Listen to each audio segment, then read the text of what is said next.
আসসালামু আলাইকুম, ডাক্তার এআরএন জামিল বলছি। আশা করি যে যেখানে আছেন ভালো আছেন। তো আমরা প্রতিনিয়ত অনেক পেশেন্ট পাচ্ছি যারা ইনসুলিন রেজিস্ট্যান্স এ আক্রান্ত। তো ইনসুলিন রেজিস্ট্যান্স হচ্ছে অনেক রোগের মূল কারণ। ইনসুলিন রেজিস্ট্যান্স দীর্ঘদিন থাকলে তাদের ডায়াবেটিস হতে পারে, প্রি ডায়াবেটিস থেকে ডায়াবেটিসে আক্রান্ত হন, তাদের হাইপারটেনশন থাকে, তাদের ফ্যাটি লিভার থাকে, তাদের পিসিওএস থাকে, তাদের অতিরিক্ত মেদবাহুল্য চলে আসে এবং একটা অন্যতম কারণ হচ্ছে ইনসুলিন রেজিস্ট্যান্সে সেটা হচ্ছে ইরেকটাইল ডিসফাংশন, অর্থাৎ তাদের লিঙ্গ উত্থানজনিত সমস্যা অর্থাৎ হজমভঙ্গের এই সমস্যাগুলো তারা কিন্তু প্রতিনিয়ত ফেস করছেন। তো আজকের এই ভিডিওতে আমরা ইনসুলিন রেজিস্ট্যান্সের সাথে এই ইরেকটাইল ডিসফাংশনের যে সম্পর্কটা আছে এটা নিয়ে আলোচনা করব। তবে মূল ভিডিওতে যাওয়ার আগে সবার কাছে একটি রিকোয়েস্ট, যেহেতু আমাদের এই ভিডিওগুলো জনস্বার্থে করা, আপনারা আপনাদের পরিচিত জনদের মাঝে যত বেশি এই ভিডিওটি শেয়ার করবেন আশা করি তারা তত বেশি উপকৃত হবে। তো চলুন দেরি না করে মূল ভিডিওতে যাওয়া যাক। এখন আমরা দেখব ইনসুলিন রেজিস্ট্যান্স কিভাবে ইরেকটাইল ডিসফাংশনে সমস্যা তৈরি করে। প্রথমে যে সমস্যাটা হয় সেটা হচ্ছে রক্ত সঞ্চালনে বাধা প্রদান করে। ইনসুলিন রেজিস্ট্যান্স শরীরে উচ্চ রক্তচাপ এবং অ্যাথেরোস্ক্লেরোসিস নামক জটিলতা সৃষ্টি করে। অ্যাথেরোস্ক্লেরোসিস হওয়ার কারণে লিঙ্গের ভিতরে যে রক্তনালীগুলো আছে সেগুলোতেও একই রকম ভাবে অ্যাথেরোস্ক্লেরোসিস হয় এবং এর মধ্যে প্লাকগুলো জমে যায় এবং রক্ত সঞ্চালনে বিঘ্ন ঘটে। এজন্য লিঙ্গ উত্থানজনিত সমস্যাগুলো তৈরি হয়।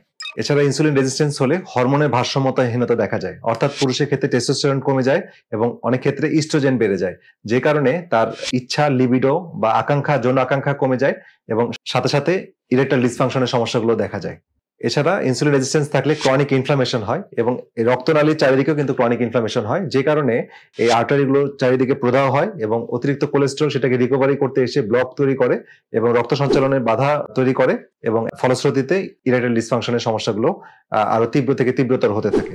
স্নায়ুতন্ত্রের ক্ষতি হয়, অর্থাৎ ইনসুলিন রেজিস্ট্যান্স থাকলে নিউরোপ্যাথি ডেভেলপ করে এবং নিউরোপ্যাথি যখন ডেভেলপ করে তখন নার্ভাস সিস্টেমের সমস্যা হওয়ার কারণে এই নার্ভাস সিস্টেমের আন্ডারে যেহেতু এই ব্লাড সাপ্লাই গুলো চলমান থাকে, সুতরাং টিস্যুগুলো, পিনাইল টিস্যুগুলো বা পেনিসের টিস্যুগুলো ঠিকমতো ব্লাড সাপ্লাই পাচ্ছে না, যে কারণে ইরেকটাইল ডিসফাংশন সমস্যাগুলো দেখা যাচ্ছে।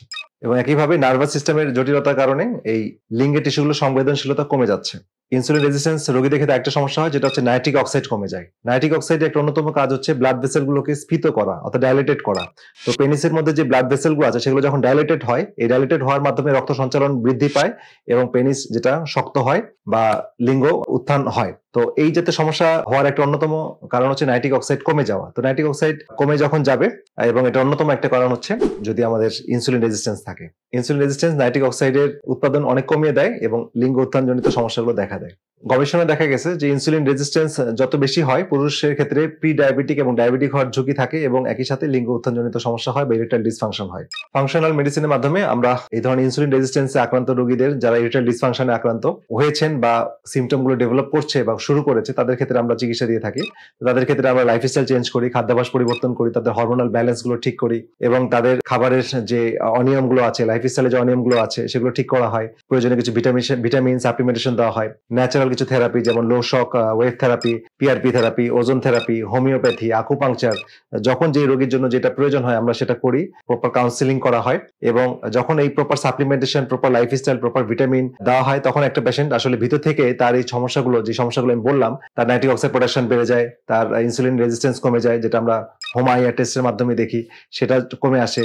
তারপরে তার হরমোনগুলো তৈরি হচ্ছে কিনা, তার অ্যাড্রিনাল গ্ল্যান্ড ঠিক মতো কাজ করছে কিনা, সবগুলো বিষয়কে কনসিডারেশনে নিয়ে যখন চিকিৎসা করা হয় তখন এই ইনসুলিন রেজিস্ট্যান্স আক্রান্ত রোগীরা ইরেকটাইল ডিসফাংশন থেকে বেরিয়ে আসতে পারেন। তো আজকের এই ভিডিওটি এই পর্যন্তই। তো ভিডিওটি শেষ করার আগে আবারও সবাইকে রিকোয়েস্ট যে ভিডিওটি আপনাদের জন্যই করা এবং জনস্বার্থে ভিডিওটি যত বেশি শেয়ার করবেন তত বেশি মানুষ উপকৃত হবে। তো পরবর্তীতে আরো কোনো গুরুত্বপূর্ণ ভিডিও নিয়ে আপনাদের মাঝে হাজির হব।